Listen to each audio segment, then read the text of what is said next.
नमस्कार, मैं हूं सचिन और आप देख रहे हैं द सचिन टॉक। दिल्ली विधानसभा चुनाव के लिए कांग्रेस ने दूसरी लिस्ट भी जारी कर दी और इससे ये साबित कर दिया कि इंडिया गठबंधन जो बना हुआ था वो पूरी तरीके से अब टूट की कगार पर आ चुका है। जी हाँ, खबर जो आज पूरे दिन राजनीतिक गलियारों में रही वो ये रही कि महाराष्ट्र के बाद अब दिल्ली में भी एक तरीके से केजरीवाल को कांग्रेस ने ठेंगा दिखा दिया है। इंडिया गठबंधन जो बना हुआ था अब उसको कोई भी टूटने से रोक नहीं सकता है। यही कारण हुआ कि आज दूसरी लिस्ट जारी करके कांग्रेस ने 48 उम्मीदवारों की पूरी पूरी भरपाई कर दी है दिल्ली के अंदर। और अब कोई भी ऑप्शन नहीं बचा है हरियाणा के बाद, क्योंकि इसी तरीके से हरियाणा में भी हुआ था कि आखिरी समय पर भी कांग्रेस ने भाव नहीं दिया था आम आदमी पार्टी को और आम आदमी पार्टी को लास्ट में अपने उम्मीदवार उतारने पड़े थे। वो यही यही दिल्ली में भी हो रहा है कि अब कांग्रेस और आम आदमी पार्टी सीना तान के खड़ी हुई है एक दूसरे के खिलाफ, और उसमें बीजेपी एक तरीके से अंपायर के रूप में सामने खड़ी हुई है। आज पीएम मोदी की भी रैली हुई दिल्ली में। पीएम मोदी ने भी वहाँ पर मकानों को हैंडओवर किया, वहाँ के जो लाभार्थी थे उनको। अरविंद केजरीवाल ने भी अपनी बात वहाँ पे रखी और बताया कि पीएम मोदी किस तरीके से काम कर रहे हैं। अगर इतना ही काम किया होता तो दिल्ली की जनता यहाँ पर उनको क्यों नहीं जिता रही है। विधानसभा चुनाव बार बार पिछले 2 दशकों से क्यों हार रहे हैं। यही कारण है कि उन्होंने बीजेपी को लपेटते हुए ये क्वेश्चन कर ही दिया फाइनली।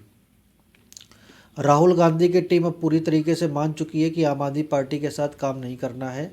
यही कारण है कि लोकसभा चुनाव हारने के बाद बराबर इन नेताओं के बयान आ रहे हैं कांग्रेस के खिलाफ। कांग्रेस के जितने भी स्थानीय नेता हैं वो ये बता चुके हैं कि अब अरविंद केजरीवाल जैसे नेता, दोगले नेता के साथ काम नहीं करना है, क्योंकि ये बोलता कुछ है करता कुछ है।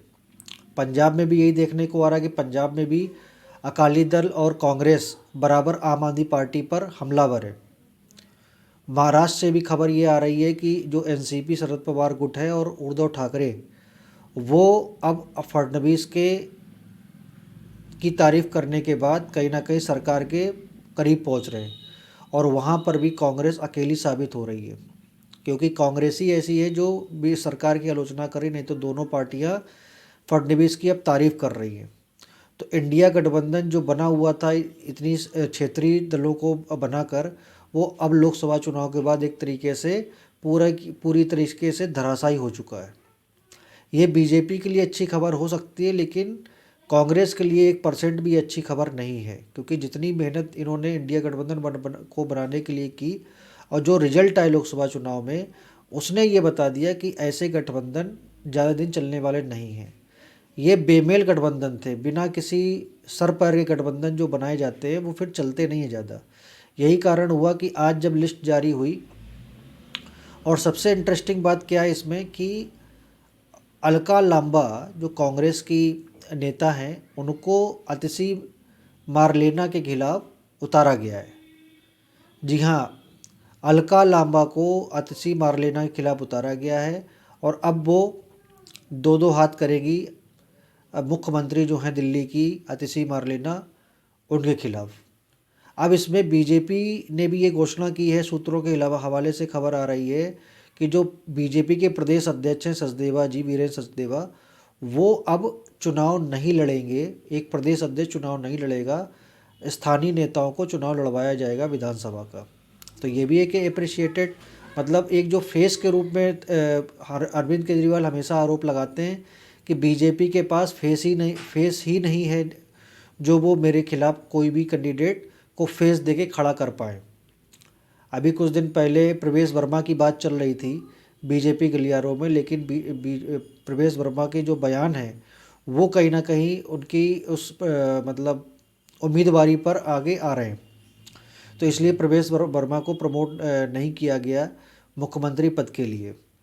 बीजेपी के सूत्रों का कहना ये है कि चुनाव परिणाम आने के बाद हम डिसाइड करेंगे कि मुख्यमंत्री कौन होगा दिल्ली का।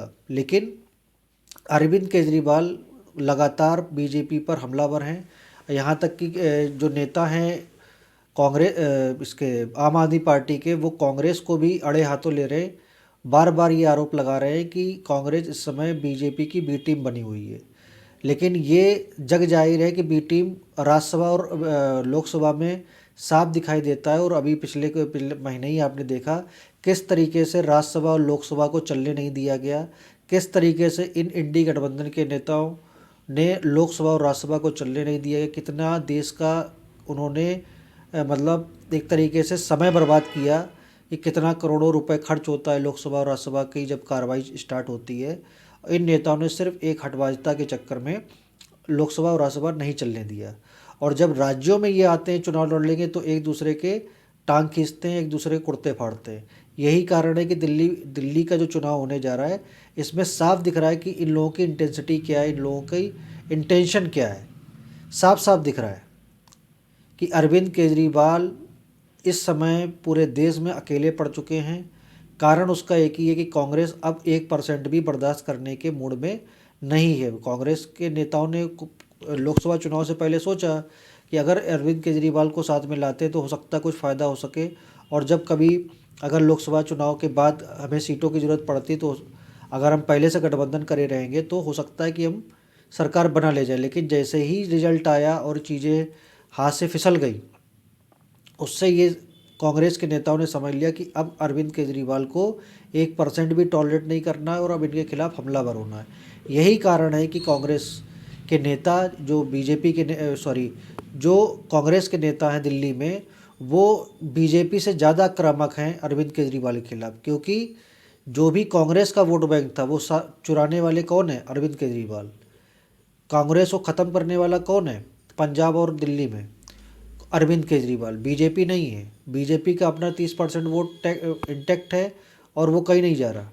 अब बीजेपी ये ताकत लगा रही है कि इतना सब प्रयास करने के बावजूद इस बार कहीं ना कहीं जीत मिल जाए, नाक बच जाए उसकी, नहीं तो देश भर में ये मैसेज जाएगा कि और राज्यों में तो चुनाव जीत लेते लेकिन दिल्ली जो राजधानी जहाँ पर इतना सब पीएम मोदी, अमित शाह और जितने भी इनके नेता हैं सब रहते हैं, उसके बावजूद ये चुनाव क्यों नहीं वहाँ जीत पा रहे। तो देखते हैं आने वाले समय में और क्या डेवलपमेंट होता है दिल्ली चुनाव को लेकर। देखते हैं कि पीएम मोदी और कौन सी योजनाओं का वहाँ पर शिलान्यास या लोकार्पण करते हैं।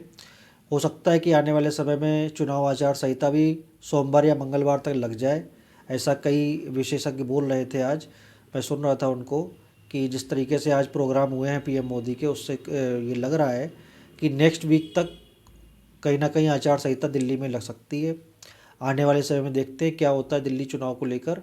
तब तक के लिए नमस्कार। अगर आपने इस चैनल को सब्सक्राइब नहीं किया है तो सब्सक्राइब कर लीजिए। अगर आपको ये रिपोर्ट पसंद आई हो तो इसको लाइक, शेयर और शेयर ज़रूर करिएगा अपने व्हाट्सएप ग्रुप पर, फेसबुक पर, सोशल मीडिया पर। आगे फिर मुलाकात होगी आपसे नए विषय के साथ। तब तक के लिए नमस्कार। जय हिंद, जय मां भारती।